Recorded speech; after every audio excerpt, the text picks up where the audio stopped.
நாதன் என்போம், எரிமேலி ஸ்ரீதர்ம சாஸ்தாவென்போம், சொரிமுத்து ஐயனார் அப்பன் என்போம், ஜோதிச ரூபன் என்போம், மகர்ஷி மர்தன் என்போம், மணிகண்ட சுவாமி என்போம்,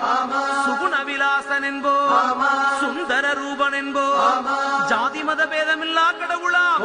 சத்திய வடிவான தெய்வமாம், ஆபத்தில் காப்பவனாம், அன்னதான பிரபுவாம்,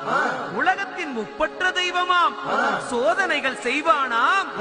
ஆனா கைவிட மாட்டானாம். அப்படிப்பட்ட சாமி ரொம்ப சிறுசையா, ஆனா சக்தி ரொம்ப